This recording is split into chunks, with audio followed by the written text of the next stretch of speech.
tryna stop you from the love that guides you.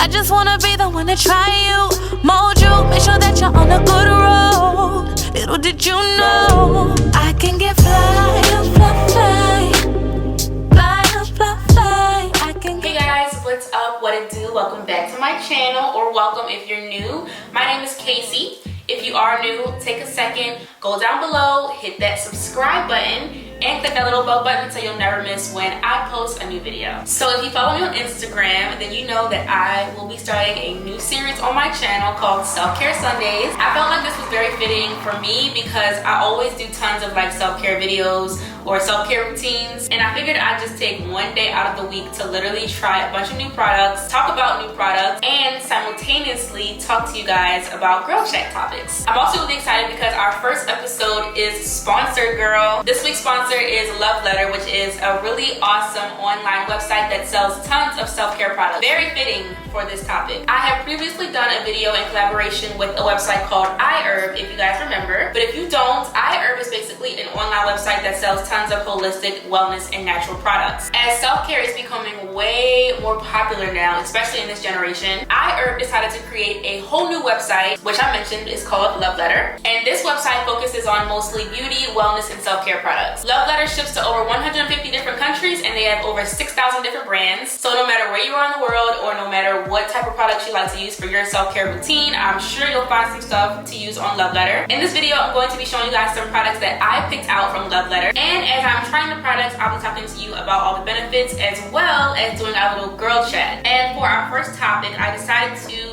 do an introduction basically to the new series. So our topic is going to be how to really practice self-care, because it's not just face masks and strawberries and wine, okay? Self-care requires a lot of hard work. It requires a lot of self-digging if you're doing it properly. So let's go ahead and jump right into it. So first things first, this is super random, but I got this Roto Cool Redness Reliever Eye Lubricant Drops from Love Letter. I do wear contacts and they get very dry and irritated all the time, so I got this. I love it because I have used it a couple times already, and it really does help to like cool and soothe your eye. And oh my god, it literally instantly feels so good. I feel like it also helps to kind of clean my lenses, because sometimes they get dirty. Like I can see lint laying on top of my contact lens. So that's the first product that I actually got from Love Letter. I like to keep all of my self-care products in my skincare fridge because products just work so much better when they're cool. We're gonna start off with a face mask that I got from Love Letter. I've already cleansed my skin because I just took a shower. Love Letter has tons of products from Korean Beauty, which I really love because Korean Beauty is bomb. This is the Agave Cooling Hydrogel Face Mask, and I'm going to start off by applying this. It says it has agave, which has the cooling effect, blueberry, which is soothing. It also has spirulina, which is nourishing, has eggplant, which is quick calming, and it also has caffeine, which is very refreshing. I love when face masks like this come in two parts because it makes it way easier to apply. Most jelly face masks like this, when they come in one big chunk, they break so easily. I'm going to go ahead and apply this now. And while I do this, let's go ahead and start chatting. So like I said, today's theme is how to really practice self-care. And I mean, the very first thing that I would say is really important is just defining what self-care means to you. Because I feel like self-care looks different for everyone, because everyone's different. Everyone needs different things to refuel their energy. Everyone has different needs. I'm gonna look so freaking funny talking with this mask on. But yeah, it really starts with a big self-evaluation, right? And if I'm being honest, like I started this journey to finding myself like back in 2017, and although I have made progress, it is slow progress, because as soon as you think you know yourself, something in life slaps you in the face and you're like, wait, who am I again? The purpose of self-care is really to practice things in your life that align well with who you are, where you want to go in your life, and things that make you happy. Like I said, self-care is a lot of work. This mouthpiece is like really small and my lips are huge, so I'm trying to like push it so I can talk clearly. And the reason why I say self-care can be hard is because it really does take a lot to dissect yourself and figure out what really makes you happy. Because there may be activities that you do that make you happy. There may be people in your life that make you happy. There may be situations in life that make you happy for that moment. But eternal happiness is a lot harder to achieve sometimes. And that's what I feel like the purpose of self-care should be. That's why it varies from person to person, because everyone's internal happiness is not the same. So to explain this a little bit more, I'm going to talk about like my own journey with self-care, because before I didn't know what the heck self-care meant. I just would always see people doing face masks, people taking baths and stuff, and I'm like, oh, I can do that, like self-care. But it's different when you connect self-care to your mental health, and when you connect self-care to amplifying yourself. So I would definitely consider myself an introvert for the most part. I feel like YouTube and blogging and influencing has definitely caused me to be extroverted when needed, but like most of the time I'm introverted. I mean, come on, I do YouTube. I sit in front of a camera and talk to myself for hours and hours a day. Please don't judge me because this thing keeps sliding down my lip. And if I'm being honest, I enjoy being introverted. I enjoy my alone time. I enjoy spending time with myself. As an introvert, I feel like I kind of refuel my energy the most when I'm by myself. So for me, a lot of self-care that I really enjoy doing would include things that I do by myself. That's why I really enjoy doing like sessions like this where I can sit, do some skincare, really like indulge in myself. I would like candles sometimes, watch a TV show, put on a podcast. When I'm by myself, I'm my happiest, if I'm being honest. That might sound bad, but that's just something that I've discovered about myself. So I established where my self-care looks its best, but you don't have to practice self-care alone. If you're an extrovert or you enjoy company, you can practice your self-care with other people. So the first step really is deciding the environment that you enjoy doing self-care the most in. Whether it be by yourself, whether it be with your friends, whether it be indoors, outdoors. What do you need around you to fuel yourself? That's the first step. Okay, I'm gonna go ahead and take this off now. It feels so weird, but oh my god, it really was very cooling. I'm gonna like press the serum, the rest of it into my skin. Oh my god, it feels so good. So the next product I'm going to use, which is completely unnecessary because I just did a whole face mask that covered under my eye, but I want to be extra and do something dedicated just for the eye area. These are the Patchology Flash Patch Rejuvenating Eye Gels. These are also from Love Letter, of course. I love eye gels. Like, they're definitely one of my favorite self-care staples. Sometimes it can show on your face when you're looking stressed or when you're looking tired, and eye gels just bring your eyes back to life. They also usually have a really good cooling sensation. So I'm just peeling the first one off, being very careful so I don't rip it. And I'm gonna put that directly under my eye. Oh my goodness, it already feels so good. And the other one. Okay, we're gonna let that sit for a little bit. So once you have defined what self-care is and what it looks like to you and where you thrive in it the best, you have to explore doing things that align with or correlate with your definition of self-care. I found this post on Instagram a little while back that is called the 7 Flavors of Self-Care. I'm gonna put it up on the screen so you guys can see what I'm talking about. This is a good like general guide to figure out what type of things might be good in each category to enhance your self-care. So the first one is social, the second one is virtual, third one is relaxational, fourth one is recreational, then educational, inspirational, and then physical. So my tip would be to find 2 or 3 things within each of these categories that you can do that align with your definition of self-care. So for example, I'm gonna give you guys all of mine. So for the first one being social, like I said, I'm pretty much an introvert, but the option that they gave you here says join a Facebook group for fitness pros. So that would be for somebody that really enjoys fitness. I know that I enjoy socializing with people that like the same things that I like, or with people that do the same things that I do. So for me, the best thing that would align with my idea of self-care in the social category would be talking to other influencers. Because I feel like influencers and just other YouTubers and Instagrammers or whatever you want to call us, nobody knows us like we know us. Like, it's almost like you can almost instantly click with another influencer. If you're an influencer, then you know what I mean. I love having conversations with other influencers. They're the only people that I feel like actually understand me when it comes to work. Now, of course, I have family that I can socialize with. I have friends, I have my boyfriend. But when it comes to self-care, when it comes to doing things that make me feel good, that make me feel empowered, I enjoy talking about work stuff, which would include my influencing stuff, which comes best from other influencers. You might enjoy talking to family more, you might enjoy talking to friends more, you might enjoy going out, you might enjoy, like I said, being around people. It all varies and depends on what self-care feels like to you. For the virtual category, I would actually also agree that YouTube is a good outlet for me when it comes to self-care, because again, I love to feed myself information. I feel my best when I'm feeding myself knowledge. And you guys know YouTube's like the biggest search engine in the world. It's also where I learn most of the things that I implement within like my social media and my YouTube stuff. So for me, like I will sit on YouTube and just watch videos about camera equipment, videos about lighting, videos about how to post things on Instagram. And to me, that feels good. You might enjoy watching YouTube videos like the post said about meditation, or you might enjoy just watching some waves on YouTube. Everyone's different. For the next category, which would be relaxational, I would say I love to give myself facials. I think that's when I feel the most relaxed.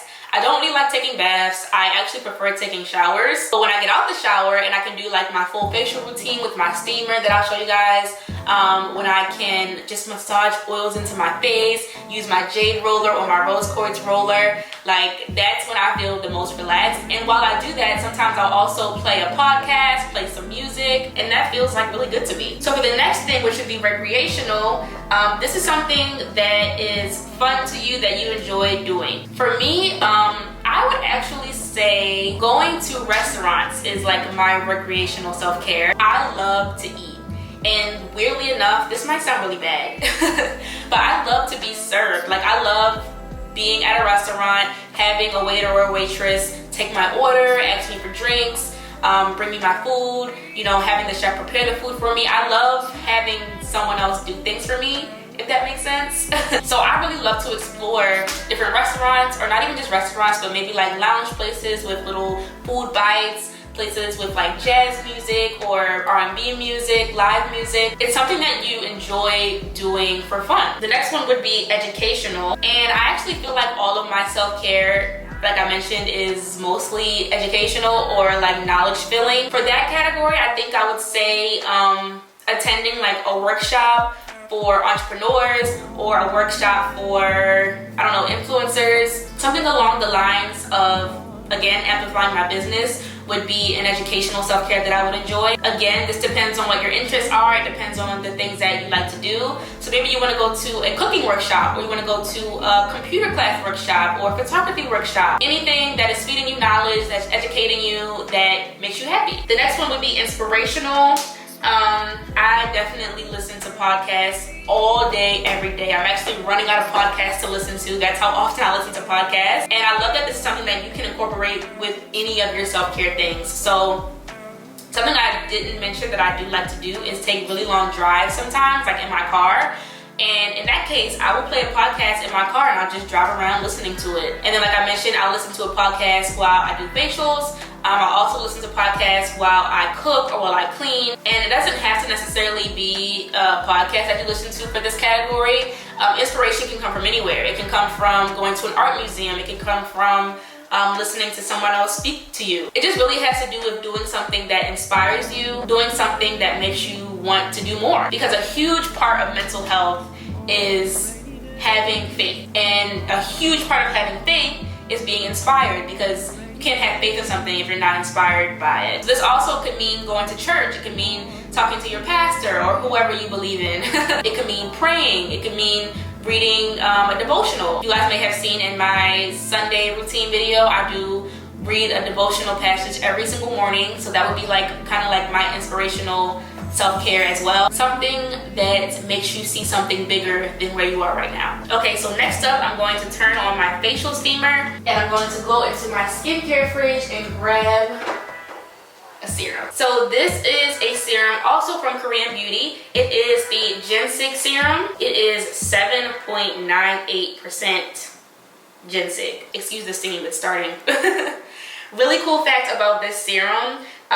The ginseng from this serum took 6 years to cultivate, okay? That's how you know it is super potent. I'm going to first just steam my skin a little bit to open my pores. If you're going to use steam to apply serums, it's really important that your skin is already clean, because if you steam skin that is dirty, you're just going to purge the dirt from your skin, and then you're going to put product on top of dirty skin, which is not what we want. So I'm just going to let this open up my pores. Steaming is like ultimate self-care. Feels so good, feels so good. So I actually like to apply the serum while the steam is still on my face. Another fun fact, the skin is way more permeable when it is wet or when it's warm, so it allows serums to go deeper into the skin. Serums already go deeper into the skin than your moisturizers, but when your skin is permeable, when it's wet, those serums can really get into the skin, and it just feels so good. This is my self-care right here. To further press the serum into my skin, I'm also going to use another tool that I got from Love Letter. This is the Rose Quartz roller. It has two sides, one for the face and then one for the eyes. Rose Quartz is actually really effective at reducing fine lines, wrinkles, and I'm just gonna press it. It feels so good because it's cold, guys. Like, the cold contrast with the steam, I can't explain it. The other thing that I want to talk about when it comes to actually practicing healthy self-care is setting intentions daily. Intentions lead to better habits lead to better routines. So I get a lot of questions on like, how do you even stick to a self-care routine, or how do you even like make time for it? Let me tell you guys, it starts with setting the intention. Intentions are different from goals because intentions are something that you can speak out loud. It's almost like a manifesting technique. You're almost activating your receptivity to it, and you're literally putting out what calling you want for your life. I don't think you guys understand how powerful that is and how it could really step up your self-care game. Setting and living in your intentions, it pretty much like allows yourself to focus on who you are in the moment. It helps you recognize and live your values. It helps to raise your emotional energy, which in turn raises your physical energy and leads to better mental health. Intentions are about who you want to be, what you wish to contribute to the world, and how you plan to touch the lives of others. Let's say I wake up today and say, I intend to show acts of kindness today, opening myself up to any possibility to bring joy and life to someone else. You wake up and you say that, I almost guarantee you that you will actually do that, because you're setting an intention for something that you really want, speaking it out into the universe, allowing it to happen, and in turn making you happier. Intentions also help you to get out of your head. So for example, you can also set an intention for your self-care routine. So let's say I wake up and say, today I intend to show myself love by blocking out negative thoughts and focusing on the good things in my life right now. Imagine if you wake up and say that every day. The power of the mind is crazy. What you think, how you feel, what you speak, it really does make a difference. And when you can learn to control your thoughts, when you can learn to have discipline in how you think about yourself and think about your life, that is really when you start to create better self-care routines. It all starts up here, and trust me, when you think positively, you want to do more positive things. A lot of the reasons why we don't do activities that enhance our self-care is because we're not motivated to. Tell yourself that you deserve it, tell yourself that you've earned it, tell yourself that you can do it, and you will do it. Trust me, I feel so good when I sit my face in front of the steamer, because I'm like, girl, you earned this. You deserve to do something that makes you feel good today. And here I am. Look at this steamer glow. Okay. I'm just gonna press this into my skin a little bit more with my Rose Quartz roller. I'm really going through some things with my skin right now. I don't know if y'all can tell, but my skin broke out really bad like a few weeks ago, and I got most of the pimples to go away, but now I have a bunch of dark marks. So next I'm going to use this So Awake Depuffing Gel Eye Cream from Julep. I've used this a couple times already and I'm kind of obsessed with it. Not only is it super hydrating and very plumping under the eye, it also has like these little crystals in it that helps to illuminate under the eye area, so it kind of has like a concealing effect too. It also has like a little silicone tip, so you can use this to press it into your skin. I'm also going to use my Rose Quartz roller to press that further into my skin. And the last thing that I pretty much want to say about how to really practice self-care is to not let anyone else's definition of self-care negatively affect yours. And I say negatively because someone else might do something that helps them in their self-care journey that might benefit you. That's a good thing. But let's say you figured out something that works really well for you in your self-care routine, and someone else like either doesn't agree with it or they don't have the same routine as you. Don't let that discourage you or make you feel like you're doing something wrong, because literally nobody can tell you what self-care is best for you. The point of self-care is to customize it to fit you. Like I said earlier, it all depends on what you need and how you're doing those things to align with your definition of self-care. And everyone's definition of self-care is different. Everyone's self-care looks different, and that's okay. That is what makes us all special and individually unique. And I feel like when people finally start to embrace that rather than trying to tell people what to do with their lives, everyone will be a lot happier. Last product I'm going to use is this Daily Wonders What Happened Last Night facial spray. I feel like this spray would be really bomb to keep like in your purse whenever you need just like a quick refresher. It smells really good. It has hyaluronic acid, it has rose extract, daisy extract, lilac extract. It actually does smell very floral. It feels very good on my skin. Just kind of sealing all of that in and giving myself a nice end of self-care glow. I really hope that you guys enjoyed this video. All the products that I showed you guys were from Love Letter. I will link them all down below for you guys to check out. I highly recommend looking through Love Letter for some self-care products. You might be like me and find a lot of satisfaction in doing facials or skin routines or anything beauty related in your self-care routine. Don't forget to subscribe to my channel if you haven't already. Give this video a thumbs up if you enjoyed it, and hopefully I will see you guys all in my next video. Bye!